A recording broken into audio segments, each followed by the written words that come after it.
নমস্কাৰ বন্ধু বান্ধৱীসকল, মই আপোনালোকক ৰিচেণ্ট কাৰেণ্ট এফেয়াৰ আৰু মিনি আপডেট ইউটিউব চেনেলৰ ভিডিঅ'লৈ স্বাগতম জনালোঁ। বন্ধু বান্ধৱীসকল, আজি আমি এই ভিডিঅ'টোত আপোনালোকলৈ আগবঢ়াম মেডিভিয়েল ইণ্ডিয়ান হিষ্ট্ৰীৰ বিষয়ে কেইটামান ষ্টেটিক জিকেৰ কুৱেশ্যন। এই জিকেৰ কুৱেশ্যনবোৰ আমাৰ যি অসম পুলিচৰ পৰীক্ষা হ'ব লগা আছে, অসম পুলিচৰ ABUP কনষ্টেবল, তাৰপিছত জেইল ৱাৰ্ডেন, AP আৰু ফায়াৰ এণ্ড ইমাৰ্জেঞ্চি ছাৰ্ভিচ, তাৰপিছত জুনিয়ৰ এছিষ্টেণ্ট আৰু লগতে ষ্টেনোগ্ৰাফাৰ, এইকেইটা পষ্টৰ কাৰণে বহুতেই ইম্পৰ্টেণ্ট হ'ব। আৰু লগতে আমাৰ জুনিয়ৰ এছিষ্টেণ্টৰ যি ইৰিগেশ্যন ডিপাৰ্টমেণ্টৰ পৰীক্ষা আছে, সেই পৰীক্ষাৰ কাৰণে উপযুক্ত হ'ব। গতিকে এই জিকেৰ কুৱেশ্যনকেইটা আমি ইয়াৰ আগতে বহুকেইটা পাৰ্ট আগবঢ়াইছোঁ, 12টা পাৰ্ট আগবঢ়াইছোঁ। সেই পাৰ্টকেইটা আপোনালোকে ডেছক্ৰিপশ্যনৰ প্লেলিষ্টত পাই যাব। বহুতেই ইম্পৰ্টেণ্ট হ'ব পাৰ্টকেইটা, চাই ল'ব আপোনালোকে। আমি ইণ্ডিয়ান হিষ্ট্ৰীৰ যি আছে, ইণ্ডাছ ভেলী চিভিলাইজেশ্যনৰ পৰা এতিয়ালৈকে মেডিভিয়েল হিষ্ট্ৰী মানে মোগল সাম্ৰাজ্যলৈকে সকলোবোৰ কুৱেশ্যন আমি ডিছকাশ্যন কৰিছোঁ। যিবোৰ ইম্পৰ্টেণ্ট হয় তেনেকুৱা ধৰণৰ কুৱেশ্যনে আমি ডিছকাশ্যন কৰিছোঁ, গতিকে আপোনালোকে চাই ল'ব পাৰে। আৰু ইয়াৰ লগতে আমি কি কৰিছোঁ, এই ৰিজনিঙৰ, কোৱান্টিটিভ এপ্টিটিউডৰ আৰু কম্পিউটাৰৰ কুৱেশ্যনবোৰ আমি কি কৰিছোঁ, এই চেনেলত আপোনালোকলৈ আগবঢ়াইছোঁ। সেই ভিডিঅ'বোৰ আপোনালোকে ডেছক্ৰিপশ্যনৰ প্লেলিষ্টত পাই যাব, সেইবোৰ আপোনালোকে চাই ল'ব পাৰিব। এতিয়া বলক আমি ভিডিঅ'টো আৰম্ভ কৰোঁ।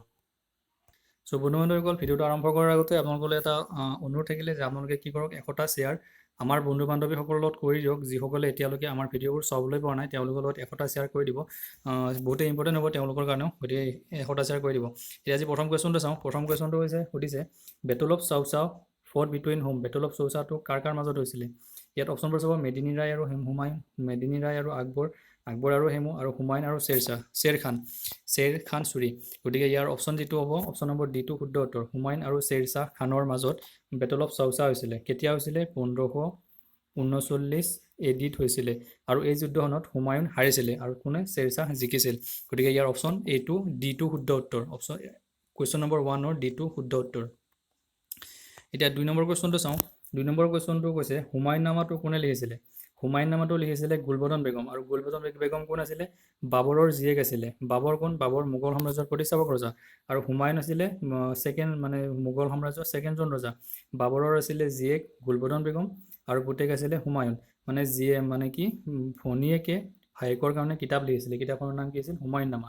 গতিকে 2ৰ অপশ্যন চিটো শুদ্ধ উত্তৰ। এতিয়া 3 নম্বৰ কুৱেশ্যনটো চাব। 3 নম্বৰ কুৱেশ্যনটো হৈছে battle of Kannauj, Bilgram or Ganges fought between whom. ইয়াত হোম হ'ব লাগে।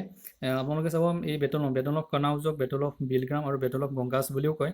এইটো কোন দুজন ৰজাৰ মাজত হৈছিলে? এইটো হৈছিলে হুমায়ুন আৰু শ্বেৰ শ্বাহৰ মাজত।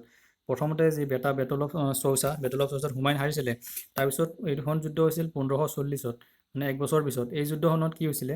হুমায়ুন আৰু শ্বেৰ খানক কি কৰিছে, অকল ছিংগলকৈ যুদ্ধ কৰিব গৈছিলে। আৰু এইখন যুদ্ধটো হুমায়ুন হাৰিছিলে। হুমায়ুন হাৰি কাৰণে কি কৰিছিল? 15 বছৰৰ কাৰণে পলাই ফুৰিছিলে।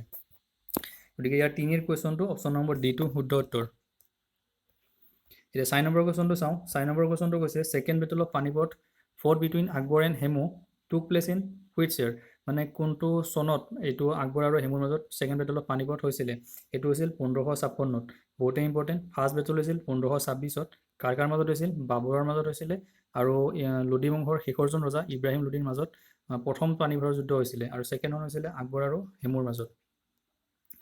এতিয়া 5 নম্বৰ কুৱেশ্যনটো চাওঁ। 5 নম্বৰ কুৱেশ্যনটো কৈছে বেটল অফ হালদিঘাট ফ'ৰ্ট ইন 1576 কাৰ মাজত হৈছিলে সুধিছে। গতিকে বেটল অফ হালদিঘাটটো কাৰ মাজত হৈছিল সুধিছে। বন্ধু বান্ধৱীসকল, এই কুৱেশ্যনবোৰ যদিও ইংৰাজীত আছে, মই আপোনালোকক অসমীয়াত কৈ আছোঁ। এইটো কুৱেশ্যন চাওক, বেটল অফ হালদিঘাট কাৰ মাজত হৈছিলে, এনেকুৱাকৈ ধৰণে কৈ আছোঁ। গতিকে আপোনালোকৰ বুজাত অসুবিধা হোৱা নাই বুলি আশা কৰিব পাৰোঁ। গতিকে ইয়াৰ অপশ্যন যিটো 5ৰ শুদ্ধ উত্তৰ হ'ব, ৰাণা প্ৰতাপ সিং আৰু আকবৰৰ মাজত এই যুদ্ধখন হৈছিলে, বেটল অফ হালদিঘাট। এতিয়া আমি গম পালোঁ যে আকবৰৰ দিনত দুখন যুদ্ধ বহুত ইম্পৰ্টেণ্ট, বেটল অফ হালদিঘাট আৰু ছেকেণ্ড পানিপটৰ যুদ্ধ। 5ৰ অপশ্যন চিটো শুদ্ধ উত্তৰ। এতিয়া 6 নম্বৰ কুৱেশ্যনটো চাওঁ। 6 নম্বৰ কুৱেশ্যনটো কৈছে which sultan propagated a new religion called Din Ilahi or ডিভাইনী faith. মানে কোনজন ৰজাই এটা নতুন ধৰ্ম প্ৰৱৰ্তন কৰিছিলে, যাৰ নাম আছিলে দিন ইলাহী আৰু ডিভাইনী ফেইথ? এইটো আছিলে আকবৰ। আকবৰে কি কৰিছিলে? গোটেইবোৰ ধৰ্মৰ পৰা ভাল পইণ্ট কিছুমান লৈ কেনে তেওঁ নিজে এটা ধৰ্ম প্ৰৱৰ্তন কৰিছিলে। সেইটো আছিলে এটা প্ৰচাৰ কৰিছিলে, ধৰ্ম এটা উলিয়াইছিলে। সেইটোৰ নাম আছিলে দিন ইলাহী আৰু ডিভাইনী ফেইথ, মানে ঐশ্বৰিক শক্তিক যে বিশ্বাস কৰিছিলে। এইটো কাম কৰিছিলে আকবৰে কৰিছিলে। আৰু এই দিন ইলাহীৰ যিজন গ্ৰহণ কৰা ফাৰ্ষ্ট ব্যক্তি আছিল বীৰবল আছিলে। বীৰবল আছিলে আকবৰৰ ৰাজসভাৰ নৱৰত্নৰ ভিতৰত যি 9জন ব্যক্তি আছিল, যাক ৰত্ন বুলি কয়, সেই ৰত্নৰ ভিতৰত এজন আছিল বীৰবল। 6ৰ এইটো শুদ্ধ উত্তৰ। এতিয়া 7 নম্বৰ কুৱেশ্যনটো চাওঁ। 7 নম্বৰ কুৱেশ্যনটো কৈছে অৰিজিনেল নেম অফ বীৰবল। বীৰবলৰ আচল নামটো কি? ইয়াত অপশ্যনবোৰ চাব, জালালুদ্দিন মহম্মদ, শ্বেৰ চুৰি, মহেশ দাস আৰু তোডাৰমল। গতিকে শুদ্ধ উত্তৰ হ'ব, শুদ্ধ উত্তৰ অপশ্যন নম্বৰ চি, মহেশ দাসটো আছিল বীৰবলৰ আচল নাম ৰিয়েল নেম ঘাটৰ চিটো শুদ্ধ উত্তৰ গতিকে এতিয়া নেক্সট কুৱেশ্যনটো মই কওঁ নেক্সট কুৱেশ্যনটো কৈছে আকবৰনামাটো কোনে লিখিছিলে আকবৰনামা লিখিছিলে আবুল ফেজল মানে 8 এইটো শুদ্ধ উত্তৰ আবুল ফেজলো এজন আকবৰৰ সভাৰ নৱৰত্নৰ মাজত এজন আছিলে এতিয়া বন্ধুসকল আমি আপোনালোকক কৈ আছো যে নৱৰত্ন এই নৱৰত্নটো কি হয় আকবৰৰ মানে আকবৰৰ সভাত থকা 9জন ব্যক্তি যি বহুত জ্ঞানী আছিল সেইকেইজন কোন আছিল এক নম্বৰ বীৰবল 2 নম্বৰ তানসেনক আমি সকলোৱে গম পাওঁ তেওঁ এজন বিখ্যাত হিন্দুস্তানী কি কয় মিউজিকেলৰ এজন বহুত ডাঙৰ ব্যক্তি তাৰপিছত আবুল ফেজলজনে আকবৰনামা লিখিলে ফাইজি মানসিং আছিলে আকবৰৰ কমাণ্ডাৰ আছিলে তাৰপিছত তোডাৰমল আছিলে লেণ্ড এণ্ড ৰেভিনিউ তেওঁ কৰা মিনিষ্টাৰ আছিলে মোল্লাহ ডু পিজা আছিলে তাৰপিছত ফকীৰ আজিউদ্দিন আছিলে আৰু আব্দুল ৰহিম খানী খানন আছিলে টোটেলি 9জন আছিল আকবৰৰ সভাৰ নৱৰত্ন বুলি কয় এতিয়া নেক্সট কুৱেশ্যনটো চাওঁ নেক্সট কুৱেশ্যনটো কৈছে ৰিয়েল নেম অফ তানসেনৰ আচল নাম কি তানসেনৰ আচল নাম আমি বীৰবলৰ আচল নাম চালো মহেশ দাস এতিয়া তানসেনৰ আচল নাম কি তানসেনৰ আচল নাম হ'ল ৰামতানু পাণ্ডে অপশ্যন নম্বৰ এইটো শুদ্ধ উত্তৰ ৰামতানু পাণ্ডে তানসেনৰ অৰিজিনেল নেম এতিয়া 10 নম্বৰ কুৱেশ্যনটো চাওঁ 10 নম্বৰ কুৱেশ্যনটো ক'লে which structure was the symbol of victory over Gujarat by Akbar আকবৰে যেতিয়া গুজৰাট জিকিছিলে সেই গুজৰাটটো জিকাৰ পিছত কিবা এটা ষ্ট্ৰাকচাৰ মানে কিবা মানে বনাইছিলে সেইটো কি কয় উত্তৰটো ক'ব লাগিব উত্তৰটো হৈছে ফাটেহপুৰ চিক্ৰীটো চিটি এখন বনাইছিলে এইখন বহুতেই মানে কি সুন্দৰ বুলি কয় এই ফাটেহপুৰ চিক্ৰীটো আমাৰ কি হৈছিলে গুজৰাট জয় কৰাৰ পিছত আকবৰে বনাইছিলে গতিকে ইয়াৰ অপশ্যন 10ৰ B2 শুদ্ধ উত্তৰ এতিয়া 11 নম্বৰ কুৱেশ্যনটো চাওক 11 নম্বৰ কুৱেশ্যনটোত কৈছে 5th শিখ গুৰু অৰ্জুন দেৱ মানে পঞ্চমজন শিখৰ গুৰু অৰ্জুন দেৱক was beheaded by which Mughal সুলতান মানে পঞ্চমজন শিখ গুৰু অৰ্জুন দেৱক কোনজন মুঘল সম্ৰাটে হত্যা কৰিছিলে এইটো আপোনাক সুধিছে গতিকে অপশ্যনবোৰ চাব আকবৰ জাহাংগীৰ খুছৰু আৰু অপশ্যন ডি নান গতিকে আপোনালোকে আকবৰটো নহয় খুছৰুটো আপোনালোকে হয়তো নামটো শুনিছে যদিও গম পাই যে মোগলৰ সাম্ৰাজ্যৰ ৰজা এজন নহয় গতিকে ইয়াৰ উত্তৰ হ'ব জাহাংগীৰটো শুদ্ধ উত্তৰ হ'ব জাহাংগীৰে কিয় মাৰিছিলে কাৰণ অৰ্জুন দেৱে খুছৰুক ছাপোৰ্ট কৰিছিলে আৰু খুছৰু কোন আছিলে খুছৰু জাহাংগীৰৰ ডাঙৰ পুতেক আছিলে জাহাংগীৰৰ যিজন মোগল সম্ৰাট তাৰ ডাঙৰ পুতেক আমিৰ খুছৰু আছিলে আমিৰ খুছৰুক কি কৰিছিলে ঔৰংগজেব নহয় বাৰু অৰ্জুন দেৱে কি কৰিছিল পঞ্চমজন শিখ গুৰু তেওঁৱে ছাপোৰ্ট কৰিছিলে আৰু সেইকাৰণে এজন হত্যা কৰিছিলে গতিকে 11ৰ B2 শুদ্ধ উত্তৰ এতিয়া বন্ধু-বান্ধৱীসকল কেইটামান কুৱেশ্যন শিখ গুৰুৰ ওপৰত যিকেইটা বহুত ইম্পৰ্টেণ্ট এণ্ড পৰীক্ষাত আহি থকা দেখা পাওঁ সেইকাৰণে আপোনালোকৰ লগত এই কুৱেশ্যনকেইটা একেলগে ডিছকাশ্যন কৰি দিলোঁ এইকেইটা চাওক আপোনালোকে প্ৰথমজন শিখ গুৰু কোন আপোনালোক উত্তৰটো ক'ব লাগে গুৰু নানক গুৰু অংগদ অমৰ দাস আৰু ৰাম দাস গতিকে ইয়াৰ শুদ্ধ যিটো হ'ব প্ৰথমজন শিখ গুৰু নানকজন আছিলে প্ৰথমজন শিখ গুৰু আৰু ছেকেণ্ডজন আছিলে গুৰু অংগদ থাৰ্ড শিখ গুৰুজন আছিলে অমৰ দাস আৰু ফ'ৰ্থজন আছিলে ৰাম দাস গতিকে ইয়াৰ অপশ্যন 12ৰ এইটো শুদ্ধ উত্তৰ এতিয়া 13 নম্বৰ কুৱেশ্যনটো চাওঁ 13 নম্বৰ কুৱেশ্যন হৈছে লাষ্ট শিখ গুৰু কোন লাষ্টৰজন শিখ গুৰু কোন হৈছে আগৰটোত চালোঁ গুৰু নানক আছিলে প্ৰথমজন শিখ গুৰু এতিয়া আমাক ক'লে যে লাষ্টৰজন কোন লাষ্টৰজন ক'ব লাগিলে অপশ্যন D2 গুৰু গোবিন্দ সিং আছিলে শেষৰজন গুৰু কি হৈছিলে শেষৰজন শিখ গুৰু আছিলে আৰু এইজন গুৰু গোবিন্দ 10 নম্বৰ আছিলে টোটেল শিখ গুৰুৰ সংখ্যা 10টা আছে তাৰে 10 নম্বৰটো হ'ল গুৰু গোবিন্দ সিং এতিয়া চাওক আপোনালোকে 14 নম্বৰ কুৱেশ্যনটো which Mughal sultan killed 9 Sikh Guru Tegh Bahadur 9 number Sikh Guru tag বাহাদুৰক কোনজন মোগল সম্ৰাটে হত্যা কৰিছিলে এইটো আছিল ঔৰংগজেব শুদ্ধ উত্তৰ ঔৰংগজেবে এজন কট্টৰ মানে আছিলে তেওঁ কট্টৰ ধৰ্মাৱলম্বী আছিলে সেইকাৰণে তেওঁ অন্য ধৰ্মক কি কৰিছিলে ইমান পাত্তা দিয়া নাছিলে আৰু সেইকাৰণে টেগ বাহাদুৰক শিখ গুৰুক কি কৰিছিল হত্যা কৰিছিলে 14ৰ D2 শুদ্ধ উত্তৰ এতিয়া 15 নম্বৰটো চাব 15 নম্বৰটো কৈছে হু টুক দ্য টাইটেল আলমগীৰ মানে হ'ল কি যোনে আলমগীৰৰ অৰ্থটো ৱৰ্ল্ড কনকুইৰৰ মানে যোনে বিশ্ব জয় কৰিছে বিশ্ব জয় কৰা টাইটেল মানে আৰবিকত নে উৰ্দুত হয় এইটো গম নাপাওঁ আলমগীৰটো গতিকে কোনে আলমগীৰ টাইটেলটো গ্ৰহণ কৰিছিলে ইয়াৰ উত্তৰ ঔৰংগজেবে কি কৰিছিলে আলমগীৰ টাইটেল লৈছিলে এতিয়া 16 নম্বৰ কুৱেশ্যনটো চাওক 16 নম্বৰ কুৱেশ্যনটো হৈছে which Mughal ruler had placed chain of justice in his court মানে কোনজন মোগল সম্ৰাটে চেইন অফ জাষ্টিছ বুলি কেনে এটা প্ৰথা মানে এটা তেওঁ টেকনিক এটা প্ৰচলন কৰিছিলে সেই টেকনিকটো কোনজনে কৰিছিলে কোনজন ৰজাই কৰিছিলে অপশ্যনবোৰ চাব ঔৰংগজেব জাহাংগীৰ শ্বাহজাহান আৰু আকবৰ গতিকে ইয়াৰ শুদ্ধ উত্তৰ হ'ব জাহাংগীৰে কি কৰিছিলে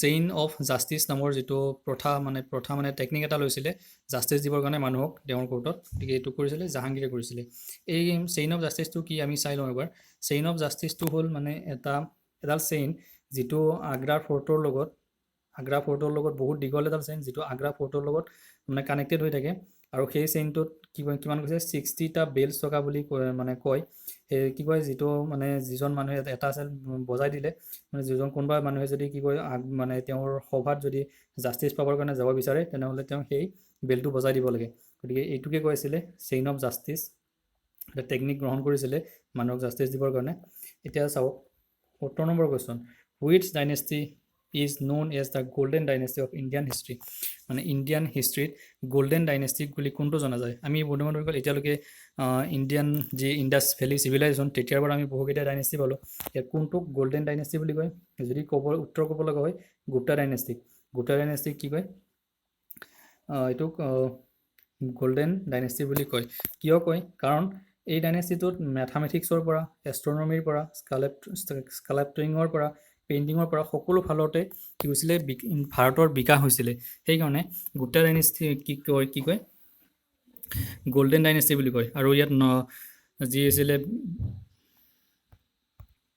এতিয়া 17 নম্বৰ কুৱেশ্যনটো চাওঁ 17 নম্বৰ কুৱেশ্যনটো কৈছে the rule of which of the following is considered the golden এৰা অফ মোগল এম্পায়াৰ আগৰ কুৱেশ্যনত চালোঁ ইণ্ডিয়ান হিষ্ট্ৰীত গল্ডেন এৰা কোনটো গুপ্ত আৰু এতিয়া কৈছে যে মোগল এম্পায়াৰৰ ভিতৰত কোনজন ৰজাৰ দিনক গল্ডেন এজ বুলি কয় ইয়াৰ অপশ্যন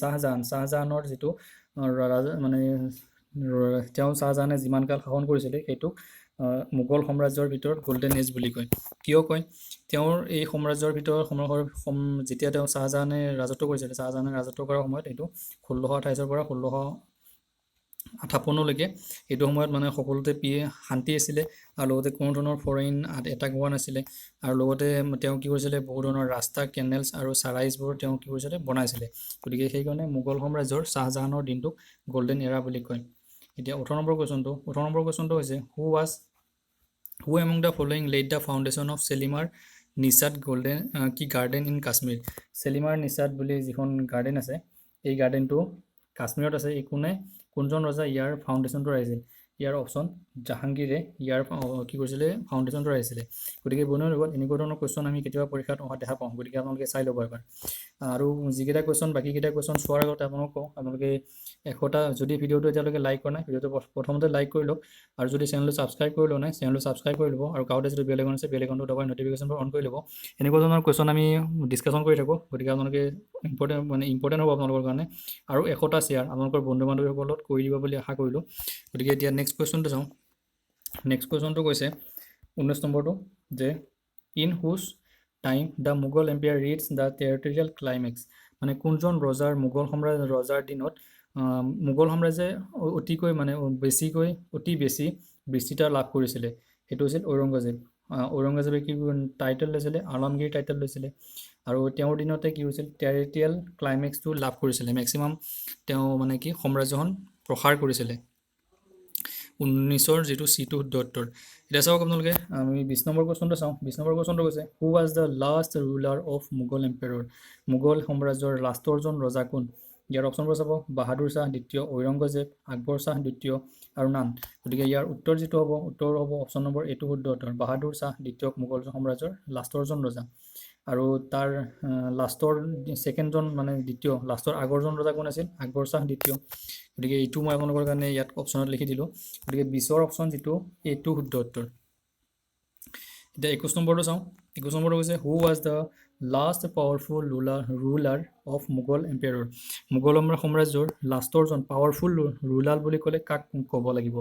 আগৰটো চালোঁ লাষ্টৰ ৰুলাৰজন সেই লাষ্টৰ ৰুলাৰজন আছিলে বাহাদুৰ শ্বাহ দ্বিতীয় আৰু যেতিয়া পাৱাৰফুল ৰুলাৰ বুলি কয় পাৱাৰফুল ৰুলাৰ বুলি ক'লে ঔৰংগজেবক ক'ব লাগিব অপশ্যন নম্বৰ বিটো শুদ্ধ উত্তৰ হ'ব 21ৰ বি শুদ্ধ উত্তৰ হ'ব এতিয়া আমি চাওঁ 22 নম্বৰ কুৱেশ্যনটো আজি শেষৰ কুৱেশ্যন এইটো which king first use the gun powder in India মানে ইণ্ডিয়াত যেতিয়া যুদ্ধ হৈছিলে তেতিয়া সেই কোনজন ৰজাই প্ৰথমবাৰৰ কাৰণে গান পাউডাৰ ব্যৱহাৰ কৰিছিলে প্ৰথমবাৰৰ কাৰণে ব্যৱহাৰ কৰিছিলে অপশ্যন এটো আমাৰ শুদ্ধ উত্তৰ বাবৰে প্ৰথমবাৰৰ কাৰণে গান পাউডাৰ ব্যৱহাৰ কৰিছিলে সেইটো হৈছিলে কেতিয়া 1526 চনত পানীপথৰ প্ৰথম যুদ্ধ বাবৰ আৰু ইব্ৰাহিম লোধিৰ মাজত যেতিয়া হৈছিলে তেতিয়া গান পাউডাৰ ব্যৱহাৰ কৰিছিলে সেইটো আছিল প্ৰথমবাৰৰ কাৰণে গান পাউডাৰ ব্যৱহাৰ তেতিয়াৰ পৰা আৰু চাগে গান পাউডাৰ ব্যৱহাৰেই হৈছে গতিকে এইকেইটা আছিল কুৱেশ্যন ভিডিঅ'টো যদি ভাল পালে লাইক কৰিব আৰু আমি নেক্সট ভিডিঅ'ত কি কৰিম যি আমাৰ কি ক'লে ইউৰোপীয়ানসকলে যি ভাৰত ইনভাইট কৰিলে তাৰ বিষয়ে আমি ডিছকাশ্যন কৰিম তাৰ